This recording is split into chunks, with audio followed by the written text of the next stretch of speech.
Now back to yesterday's storms. We have live team coverage from the northwest to southwest suburbs as the cleanup continues. We'll check in with Demetrius Avery for the latest weather in just a moment. Kelly Davis is in Elgin where 2 tornadoes were confirmed. But first, let's start with Dana Rebick in southwest suburban Countryside. Dana? Well, we are on Gulfview Drive near Maplewood, and residents in this area doing a lot of cleanup today. They tell us last night that this tornado came in the direction from the Flag Creek Golf Course very close by and then ripped a devastating path through their subdivision. High in the sky with chainsaw in hand, a tree removal crew takes down one of Mark Ritchie's trees damaged in Wednesday's tornado. I lost 5 over there, and then the 2 here. Ritchie was in his home with his wife and son when the storm hit. Looked out the window, but I looked out north, and it came from right over those trees at the golf course. And my ears popped. I told the wife to run.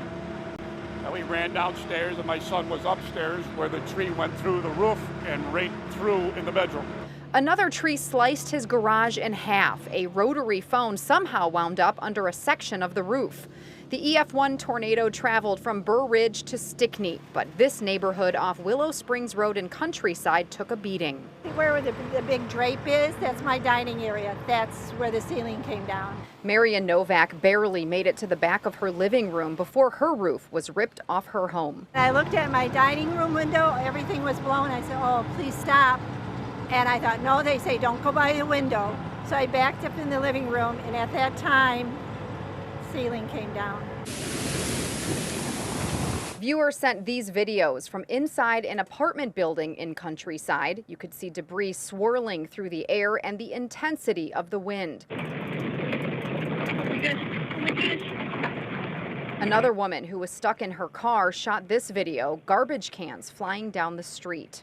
A terrifying few minutes that left a path of devastation throughout the southwest suburbs. This interrupts everything, and including, the roof over people's heads, and that's why we're here today, making sure that everyone's going to be okay. The Red Cross visiting areas impacted as residents begin to pick up the pieces. Just overwhelmed. My stomach hurts. Lived here 30 years. It hurts. Now, fortunately, that man's son who was in his bedroom was not hurt when that tree came through the roof, but it was about 3 feet away from him. And he tells us that all of this tree removal work, that money coming out of his own pocket, but he is hoping to get reimbursed through insurance. Live in Countryside, Dana Rebick, WGN News. Thank you, Dana. Let's go now live to Kelly Davis in Elgin. Kelly.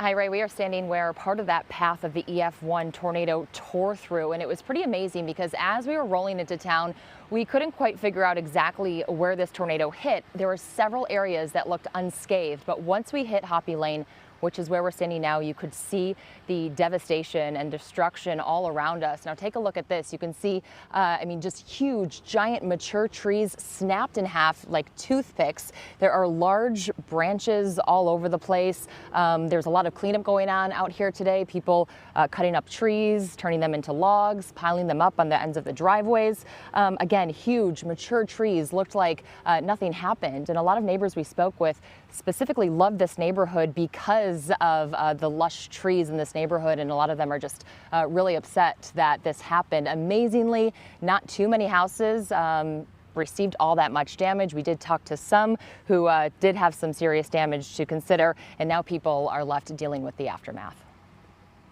Still in shock. I just can't believe this happened. Emma Ramirez looks back on her house in disbelief. Cleanup is well underway, but 24 hours ago, a tornado tore through town. I did feel like the house, moving and shaking, and, I just thought it was, like I said, it was going to just get lifted. I'm just like, oh my gosh, this is really happening. She took shelter in the basement with her 2 daughters. Got the alert. I saw the rain and, the wind, and I'm just like, okay, you know what, this is real. Reality hit even harder when she walked upstairs to find a tree had come crashing down into her daughter's bedroom.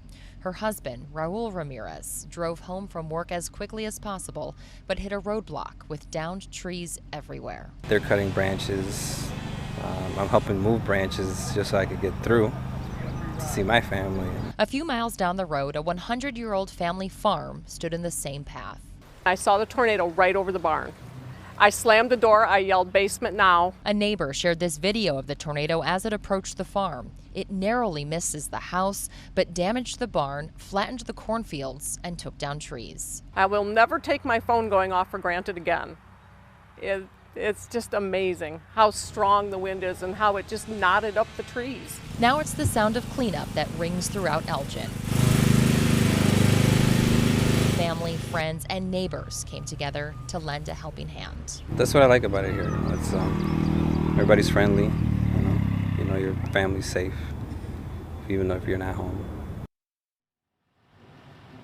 Kane County Emergency Management confirmed there were no injuries. Many people we talked to said that's simply a miracle. They were so grateful for the alarms that sounded, as well as our weather team's coverage yesterday, and really credit everyone for helping save their lives. Reporting live in Elgin, I'm Kelly Davis. Back to you. It's something. Kelly, thanks.